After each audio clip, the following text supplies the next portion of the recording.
안녕하세요. 오디오로 듣는 키워드 경제입니다. 저는 윤리드이고요. 예, 저는 박희환 김기자입니다. 네, 오디오로 듣는 키워드 경제는 경제 이슈와 역사를 키워드 중심으로 쉽게 풀어나가는 팟캐스트입니다. 최근에 저희가 유튜브 영상도 시작을 했어요. 아, 그래요? 많은 관심을 부탁드립니다. 시간이 네. 많이 걸리는데 윤미드님이 수고가 많으세요, 진짜. 저 혼자 시작을 했는데 예, 계속 꾸준하게 갈 수 있을지는 모르겠어요. 생각보다 시간이 많이 걸려서. 예, 그래도 좀 이렇게 아무래도 영상이랑 같이 보여드리는 게 좀 청취자분들이 이해하시기가 더 좋을 것 같아가지고 예. 조금씩 준비를 해보려고 합니다. 아, 그 검색을 뭘로 하면 되나요? 유튜브에서 경제 유캐스트라고 치시면 나올 유캐스트. 거예요. 예. 예. 그리고 저희 모임 이름이 경제 유캐스트다 보니까. 예. 그렇죠? 오디오로 듣는 키워드 경제로 하려고 하다가 사실 예. 이름이 너무 길어가지고 네, 예, 일단 경제 유캐스트로 했는데 예. 한번 검색을 해보시고 구독도 해주시고 좋아요를 많이 눌러주시면 저희가 그 응원에 힘입어서 계속 영상을 만들어 나갈 수 있을 것 같아요. 아, 예, 네, 많은 애원 부탁드립니다. 예. 네, 오늘의 에피소드 주제는 기축통화와 달러에 대해서 해보려고 해요. 미국이 기준금리를 인상을 하면서 전 세계 금융시장이 긴장감을 늦추고 있지 않고 있는데요. 예. 미국이 기준금리를 인상을 하면 이게 달러 강세로 이어지기 때문이에요. 사실 기준금리 인상 그 자체보다는 달러의 움직임에 더 주목을 하고 있다고 좀 보시면 될 것 같아요. 기준금리가 역전된 뒤 2018년 갈수록 10월 차이가 18일 커지는 가운데 YTN 열리는 뉴스 한국은행 조태영 기자의 금융통화위원회. 리포터입니다. 돈이 자연스럽게 금리가 높은 곳으로 쏠리는 외화 유출 가능성에 금융시장과 부동산 시장 불안까지 겹치며 기준금리 인상 시점을 더는 늦춰서는 안 된다는 목소리가 커지는 분위기입니다. 하지만 반론도 만만치 않습니다. 무엇보다 올해 들어 경제 성장률과 고용 등 각종 경제 지표가 크게 악화한 만큼 자칫 금리 인상이 경기에 타격을 줄 수 있기 때문입니다. 여기에 1,500조 원에 달하는 가계부채는 물론 미국과 중국의 무역 분쟁 같은 대외적인 악재까지 있어 한국은행의 고심이 깊어지는 모습입니다. 달러 강세가 지속이 되면 해외에 흩어져 있던 투자 자금이 미국으로 몰리게 되고 그러면서 이제 달러의 움직임에 대해서 전 세계의 자금 흐름이 영향을 미치게 되다 보니까 이제 이러한 기준금리 인상에 따른 달러의 움직임을 좀 더 이제 주목해 보는 거죠. 예, 그래서 달러가 움직임 따라서 원화도 움직이고 네. 엔화도 움직이고 하다 보니까 다 그죠? 움직입니다. 예, 근데 좀 최근에 기준금리 인상과 관련해서 좀 특이한 점은 보통은 기준금리 인상이 되면은 달러 강세로 이어지잖아요. 예. 근데 최근에는 좀 달러 약세 상황도 펼쳐지고 있어요. 그래서 왜 기준금리가 인상을 하는데 달러가 약세를 보일까라는 의문점을 가지고 계실 테고 저도 되게 좀 의아해하기도 했었어요. 근데 그러한 상황을 들여다보기에 앞서서 먼저 기축통화와 달러에 대해서 알아보는 시간을 가지려고 해요. 아, 예, 좋네요. 네, 기축통화라는 단어가 사실 쉬운 단어는 아닌데 한 번쯤 들어보셨을 것 같아요. 국제 간의 결제나 금융 거래에서 주로 통용되는 이제 그런 통화나 화폐를 얘기를 해요.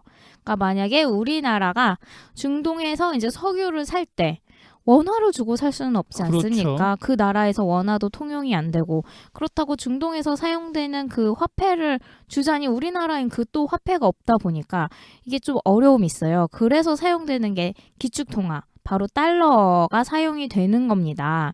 전 세계에서 대표적인 기축통화가 미국 달러죠. 그래서 각 국가의 화폐의 가치를 이야기를 할 때 흔히 달러를 기준으로 이야기를 해요. 이제 $1 환율이 얼마다 뭐 이렇게 얘기를 하거나 아니면 달러당 엔화 가치가 얼마다 이런 식으로 많이 말을 하게 되죠. 보통 뭐 원화 대 엔화, 우리나라에서는 이제 원화 대 엔화가 얼마다 뭐 이렇게 얘기를 하긴 하지만 사실 다른 나라 이제 가다 보면은 다 달러당 얼마 이게 이제 공식적으로 사용이 되고 있어요. 기축통화가 이제 좀 가져야 되는 그런 뭐 요소에 대해 좀 설명을 드리고 싶은데 이게 기축통화가 전 세계 화폐의 기준이 되고 또 금융 거래의 기준이 되다 보니까 안정적이어만 해요. 그렇죠. 네. 예. 기축통화가 뭐 변동성이 너무 높고 그러면은 누가 기축통화를 이제 그걸 쓰겠어요. 그렇죠. 그래서 그러한 안전성을 유지하기 위해서는 아무래도 국가의 신용도나 금융산업 그리고 물가가 안정적이어야 해요. 그리고 금융산업이 굉장히 선진화되어 있어야 되겠죠. 또 기축통화로 인정받기 위해서는 금 보유량이 전 세계에서 가장 많아야 된다고 합니다. 그래서 대규모 무역 적자가 발생을 해도 이를 버텨낼 수 있어야 해요. 딱 미국 얘기네요. 그렇습니다. 딱 미국 얘기입니다. 사실 기축통화는 뭐 이래야 된다라고 공식적으로 정해져 있는 기준이 있는 거는 아니에요. 이제 뭐 또 어느 기관에서 너네는 기축통화야라고 이렇게 정해주기보다는 이제 여러 국가가 이렇게 합의를 해서 정하는 게 기축통화예요. 그래서 위와 같은 요소를 가지면서 자연스럽게 전 세계 많은 국가와 많은 기업들이 이렇게 활용을 하면 이제 기축통화로 점점 굳혀지게 되는 거예요. 앞서 말씀드렸듯이 바로 이러한 부분에 가장 부합되는 화폐가 바로 달러인 거죠. 네. 예. 기축통화가 되면은 무역 적자는 숙명이에요, 사실. 그러게요. 네. 쉽게 설명을 드리면 미국이 무역 적자를 기록을 한다는 의미는 미국이 해외에서 물건을 많이 사들이고 그만큼 미국 달러가 다른 나라로 많이 유입이 되고 있다는, 다른 나라로 유출이 되고 있다는 얘기예요. 미국 이외에 해외에서 미국 달러가 많이 나가게 되면은 달러의 유동성이 많아지게 되는 거겠죠. 그러니까 여러 국가의 미국 달러가 많아지다 보니까 서로 이제 국가 간 결제를 할 때 자연스럽게 달러를 많이 사용을 할 수 있게 되는 거예요. 하지만 만약에 미국이 대규모의 무역 흑자를 기록을 하게 된다면 미국 달러가 미국 이외 다른 국가에서 이제 미국 달러가 많이 미국으로 몰리게 되겠죠. 그러다 보면은 해외에서는 달러 유동성이 자연스럽게 줄어들게 됩니다. 그럼 미국의 대규모 무역 적자와 재정 적자는 구조적이고 이게 고칠 수 없는 거네요. 네, 맞아요. 이게 당연한 당연한 논리인데 지금 미국은 무역 적자가 너무 심하다 이렇게 맞아요. 얘기를 하고 있죠. 트럼프 형님이 계속 이렇게 말 걱정하시죠. 예. 네, 그래서 이게 좀 약간 앞뒤가 안 맞는 그런 이야기일 수도 있긴 하겠지만 뭐 거기에는 다 정치적인 그런 맥락이 들어가겠죠. 뭐 왕이 되려는 자 왕관의 무기를 버텨라 뭐 이런 것처럼 숙명이겠죠. 네. 예. 아무튼 기축통화가 되면 무역 적자는 숙명이고 무역 적자가 되어야만 또 여러 국가에서 그 기축통화를 활용할 수 있는 거고 이게 구조적으로 이렇게 될 수가 있는 겁니다. 그러면 좀 이러한 의문이 들 수도 있을 것 같아요. 그럼 미국은 계속 적자를 가져가야 하는 숙명인데 나중에 미국이 빈털털이 되는 게 아닌가? 네, 그렇죠. 미국 부도 위기가 가끔씩 나오긴 하잖아요. 네, 미국의 그 달러가 계속 이제 빠져나가다 보면은 계속 적자가 되다 보면은 어느 순간 미국 곳간에는 돈이 없어지게 되는 거잖아요. 그래서 이러한 의문이 들 수도 있겠지만, 미국 달러가 기축통화이기 때문에 사실 미국은 빈털터리가 되지 않는다고 합니다. 미국 사람들이 중국 물건을 만약에 많이 사서 미국 달러가 이제 중국으로 많이 흘러가게 됐잖아요. 예. 그래서 미국은 적자를 기록을 하게 되겠지만 중국이 이렇게 벌어들인 미국 달러로 다시 미국의 국채 등 달러 표시 자산을 매입을 한다고 합니다. 그러다 보니까 이제 그 달러가 다시 미국으로 돌아가서 적자를 메우게 되는 거겠죠. 그러다 보니 중국은 세계 최대 그 외환 보유국 국가가 되는 거고. 그렇죠? 네, 이게 서로 얽히고 설키는 그런 금융이 아닐 수 없습니다. 이게 다른 국가와는 사실 조금 특수하고 어려운 시스템이지만 달러를 기축통화로 가진 미국 금융의 특징인 거죠. 이 때문에 이제 다른 국가의 통화보다도 사실 미국 달러의 방향성이 전 세계 금융시장에서 경제 산업에서 가장 중요한 이유 중 하나예요. 다시 이제 기축통화로 돌아가서 기축통화의 역사에 대해서 좀 설명을 드리고 싶어요. 기축통화로 달러가 된 지는 사실 그렇게 오래되지는 않았어요. 지금처럼 전 세계 각국이 무역이랑 금융 시스템을 통해서 이렇게 활발하게 자금이 오고 가지는 않았죠. 이렇게 그렇죠. 된 지가 이제 약 100년 정도? 네, 100년도 채 안 됐겠죠. 그러다 보니까 이제 20세기 초반에는 유럽의 파운드화가 이제 그 유럽 유럽이랑 그쪽 서구권에서 이제 기축통화가 됐지만 한국까지는 넘어오지는 않았고 그렇죠. 이렇게 전 세계 달러처럼 전 세계에 통용되는 기축통화는 없었다고 보시면 돼요. 예. 세계 최초의 기축통화를 먼저 설명을 드리고 싶은데 세계 최초의 기축통화는 뭘까요? 일단은 그 서구 유럽을 중심으로 봤을 때 얘네가 그래도 좀 통일 대제국을 세웠던 때 아닐까요? 네, 예. 맞습니다. 2000여 년 전에 로마 시대가 있었죠. 예, 데나리우스. 예. 로마 시대의 데나리우스 은화가 세계 최초의 기축통화로 알려지고 있어요. 1데나리오는 3.8g으로 이게 노동자들의 하루 품삯 정도 됐다고 해요. 이 데나리우스는 이탈리아, 영국, 터키, 이집트 등에서 사용이 되었습니다. 처음에 데나리우스가 나왔을 때는 이게 은화 순도 90% 이상을 유지해야 그 가치를 인정받았어요. 그런데 이게 세월이 지나면서 사람들이 이 데나리우스의 은화 순도를 조금씩 줄이기 시작을 했어요. 그러다 나중에는 은 함량이 4%에 불과했다고 합니다. 90%에서 4%로 엄청 낮아졌죠. 그러다 보니까 이 낮은 은 함량의 은화가 과도하게 유통이 되고 그러면서 이 가치가 폭락을 하게 됩니다. 그러면서 기축통화로서의 역할을 하지 못하게 된 거예요. 그 다음에 이제 기축통화로 사용이 된 거는 동로마 제국 시대에 솔리두스 금화로 알려져 있어요. 그리고 13세기부터 18세기 사이에는 여러 가지의 이제 통화가 사용이 됐는데 베네치아의 두가토, 피렌체의 플로린 금화, 이슬람 국가의 디나르 등이 있어요. 그리고 18세기 초중반에 이르러서야 이제 영국의 파운드가 기축통화의 지위를 갖게 됩니다. 당시 영국의 강대국이었잖아요. 예. 그리고 영국이 1816년 금본위제를 채택을 하면서 다른 국가들도 금본위제를 채택을 하기 시작을 했어요. 금본위제는 화폐의 가치를 금의 가치와 이제 연계하는 방식이에요. 금화와 같은 가치를 가진 이제 지폐를 발행을 하고 이 지폐를 중앙은행으로 가져오면 금으로 바꿔주는 시스템이에요. 하지만 여전히 금은 국가 간 이동을 하기가 어렵고 아무래도 좀 무게가 그렇죠. 있다 보니까 또 금의 채굴량도 한정이 되어 있어서 불편함이 있었죠. 사람들이 한꺼번에 지폐를 갖고 와서 이거를 금으로 바꿔주세요 라고 하면은 이걸 다 바꿔주기 어려운 그런 부분이 있었어요. 또한 20세기 초에는 제1차 세계대전이 일어나게 되잖아요.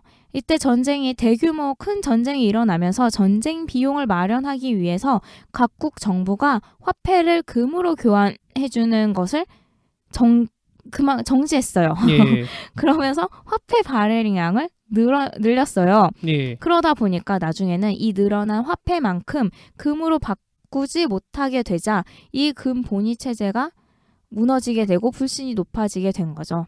네, 덕분에 그 하이퍼 인플레이션의 그 어쨌든 그 역파를 맞잖아요. 어쨌든 간에요. 네, 맞습니다. 그리고 말씀하신 것처럼 이제 대공황이 일어나고 또 제2차 세계대전이 일어나면서 금 본위제는 무너지게 되고 금 대신 새로운 화폐의 기준이 필요하다는 점을 이제 각국 사람들이 인식을 하게 된 거예요. 그러면서 미국 달러가 기축통화로 되었습니다.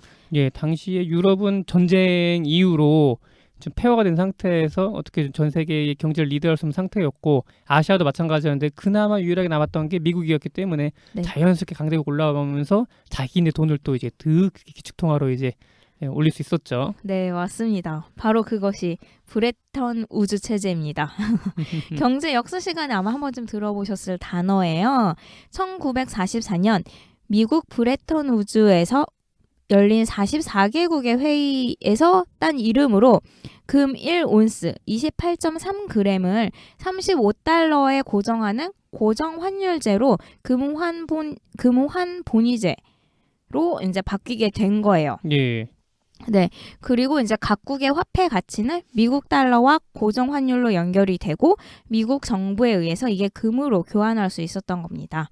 그러니까 한마디로 말해서 각국의 화폐는 미국 달러로 이게 교환이 되고 미국 달러를 금으로 이렇게 바꿀 수 있는 그런 체제였어요. 하지만 1971년 미국에서 금태환 정지 선언을 하면서 브레튼 우즈 체제도 막을 내리게 됩니다. 당시 미국은 이제 베트남 전쟁으로 인해서 자금이 많이 필요하게 되다 보니까 달러를 많이 발행하게 되었고 해외 국가들은 이 달러를 가져와서 금으로 바꿔달라고 이렇게 요구를 합니다. 예. 미국의 달러를 많이 발행하면 발행할수록 교환해 줘야 하는 금의 양도 급속도로 증가를 하게 되겠죠. 예. 그러다 보니까 사실 아무리 미국이 많은 금을 가지고 있다고 해도 이게 교환해 줄 수 있는 한계가 있을 거 아니에요. 그래서 나중에는 미국도 이 감당하기 어려운 수준까지 도달하게 되죠. 그러다 보니까 미국은 이제 금으로 교환하지 않겠다라고 선언을 합니다. 그래서 브레튼 우즈 체제는 붕괴가 되고 맙니다. 이후 각국 화폐가 이제 자유롭게 연동될 수 있도록 이렇게 바뀌게 됩니다. 예전에는 1달러당 이제 가치가 고정이 되었는데 가치가 고정이 되고 이 달러와 이제 각국의 화폐 가치가 연동이 되었지만 지금은 각국의 경제 상황이랑 국가에 따라서 다 이제 환율이 유동적으로 많이 변할 수 있게 됐잖아요. 수시로 이렇게 뭐 갑자기 나라가 위기에 빠질 수도 있고 네. 자금이 싹 빠져나가면서 이제 무너질 수도 있고 그런 상황이 된 거죠. 네, 맞습니다. 바로 그게 킹스턴 체제인데요. 그러다 보니까 이제 각국 금융이나 경제 상황이 굉장히 급속도로 많이 변동성이 높아지긴 했었죠. 그러면서 이제 달러 강세, 달러 약세 이러한 얘기가 많이 나오게 됩니다. 킹스턴 체제 이후에도 주요 국가들이 이제 외환 시장에 개입해서 달러 강세를 조정하는 플라자 합의도 유명하죠. 있었고, 예. 네. 그리고 중국의 위안화가 기축통화 시도를 많이 했었고, 이러면서 미국 달러가 이제 기축통화로서의 위기도 많이 겪기는 했지만, 지금까지는 기축통화로서의 지위를 여전히 잘 지켜내고 있습니다. 어떤 뉴스를 보니까 중국이 금을 3만 톤을 보유하고 있대요. 네. 어마어마한 이런 금을 보유하는 이유 중에 하나가 기축통화로서의 달러를 밀어내기 위한 하나의 준비 작업이라는 얘기도 있더라고요. 네, 맞습니다. 기축통화가로 이제 그 지위를 인정받기 위해서는 금 보유량도 많이 갖고 있어야 예. 된다고 해요. 그래야 좀 안정성을 보장을 받을 수 있기 때문이죠. 전 세계에서 미국이 금 보유량이 굉장히 많은데 이제 중국이 아무래도 위안화를 기축통화로 만들겠다 이렇게 선언을 하고 난 뒤에 조금씩 준비를 하고 있는 것 같아요. 중국 위안화의 기축통화 편입으로 글로벌 금융시장에도 판도 변화가 예상되고 있는데요. 네, 머지않은 미래 달러화와 위안화의 양강 시대가 도래할 것으로 2015년 보입니다. 12월 1일 연합뉴스 TV 뉴스입니다. 중국이 미국에 대항해서 이제 위안화를 기축통화로서 달러를 대체하게 할 것이다라고 선언을 하기는 이제 좀 몇 년 전에 했었죠. 하지만 아직까지 중국은 미국의 그런 금융 선진화를 따라잡지는 못해서 조금은 기축통화로서의 그 지위가 역부족인 상태이긴 한데 진짜 한 10년, 20년 지나면 어떻게 될지는 모를 것 같아요. 경제 규모는 어떻게 좀 따라잡는다고 치더라도 네. 금융 시스템 못 따라잡을 것 같아요. 그렇죠. 아무래도 좀 더 이제 사회주의 체제를 벗어나야 될 것 같고 아직도 정부가 금융시장, 증권시장에 많이 개입을 하고 예. 있기 때문에 단기간으로는 아마 힘들 것 같아요. 예, 사회 분위기 자체도 경직돼 있다 보니까. 네, 예. 그렇습니다. 오늘은 좀 기축통화를 중심으로 알아봤고 다음 시간에 달러의 영향에 대해서 좀 더 설명을 해보는 시간을 가지려고 해요. 예. 최근에 달러 약세는 왜 나타난 건가요? 그게 잠깐 이제 제가 기사랑 이런 거를 통해서 봤을 때 네. 더 이상 미국이 이제 지금이 성장 최정점을 찍었다라는 인식이 좀 강해졌다고 앞으로 해요. 하강세를 그릴 거라는 그런 예감이 드니까 네. 약간 ETF랑 비슷하기도 하네요. 보면 네, 선행곡선을 그렇죠. 그리니까. 네. 이게 아무래도 좀 기대감이 많이 달러와 연동이 되잖아요. 예. 이제 그동안은 계속 미국이 기준금리를 인상을 하면서 미국이 경제 성장을 할 거야라고서는 계속 인식이 되면서 이게 달러 강세가 점차 강해졌었는데 예. 이제 미국의 성장이 다한 게 아닐까? 그리고서는 이 상황에서 이제 유럽이랑 일본이 조금씩 이제 그 금리 인상 준비를 하고 있는 게 보이잖아요. 예. 그러다 보니까 그럼 지금 그 다음 타자로 성장할 곳이 유럽이랑 일본이 아닐까라고 하면서 약간 그쪽으로 좀 몰리기도 하고 있다고 합니다. 앞서 저희가 블랙 먼데이에 대해서 말씀드렸었잖아요. 네. 그때 블랙 먼데이가 촉발됐던 그 이유 중에 하나가 어쨌든 간에 미국 연준이 금리를 올리면서 독일이나 일본, 영국 너희들은 기준금리 낮추고 있어. 그래 뭐 그렇게 했었는데 그런 국제 공조가 그러니까 왠지 좀 깨지면서 이렇게 좀 됐었잖아요. 걔네들도 네. 이제 인플레이션 우려를 해서 기준금리를 올렸었고 지금의 모습이 또 그때 이 30년 전의 모습과 좀 비슷해지는 것 같아요. 예. 네, 좀 과거의 역사를 예. 좀 더 좀 돌이켜야 봐야 할 시기가 그러니까요. 아닌가 이게 싶어요. 독일이 기준금리를 올리고 마르크화에 대한 어떤 가치가 이게 급 하락을 하게 되면서 그런 불안감이 또 이제 미국 달러화에 미치고 뭐 좀 여러 가지 일이 있었는데 아무튼 좀 불안합니다. 예. 네, 다들 좀 준비를 하시고 있는 게 좋을 것 같다는 생각이 듭니다. 그 뉴스를 봤는데 그 우리나라 경제금융 전문가 저희 회사 2대12에서 14명 경제금융 전문가한테 조사를 했어요. 네. 14명 중 7명은 11월 달 안에 네. 기준금리를 한국은행이 올린다라고 얘기를 했었고 그중 5명은 이달이다라고 네. 했었어요. 그러니까 예전에 그러니까 한 저번 때까지만 해도 14명이나 15명 물어보면 한 5명, 4명 소수 의견이었거든요. 예. 올린다라는 게 그만큼 이제 심각해진다는 얘기고 내년도 같은 경우에는 미국 기준금리를 3에서 4회 올린다고 했는데 그렇게 되면은 미국 기준금리가 3.5%까지 올라가거든요. 네. 우리 가만히 있으면은 1.5%인데 그 갭 차이가 1% 포인트까지는 버틸만 하지만은 네. 그 이상은 우리나라 경제도 버티기 힘들 거다. 그렇게 하더라고요. 그렇죠. 각국이 가장 두려워하는 게 자본 유출이에요. 네. 그러다 보니까 미국의 그 달러의 영향, 그러니까 기준금리도 많이 보긴 하지만 달러가 강세냐 약세냐 그걸 보는 것도 다들 이제 급격한 자본 유출 예. 우려하기 때문에 그것 때문이라서 미국이 계속 기준금리를 올리면 사실 우리나라도 올릴 수밖에 없는 상황일 거예요. 그 조짐 중에 하나가 지금 최근에 코스피 하락장이 이제 2100선도 좀 불안불안한데 예. 그게 또 어쨌든 간 외국인의 순매도가 계속 나타나기 때문에 그런 거거든요. 예. 이미 그 자산의 그 유출 뭐 흘러나가는 거는 어느 정도 시작이 됐다라고 보셔도 네. 무방하지 않을까 싶네요. 네. 예. 아무튼 오늘은 여기까지 네. 하겠습니다. 네, 감사합니다. 감사합니다.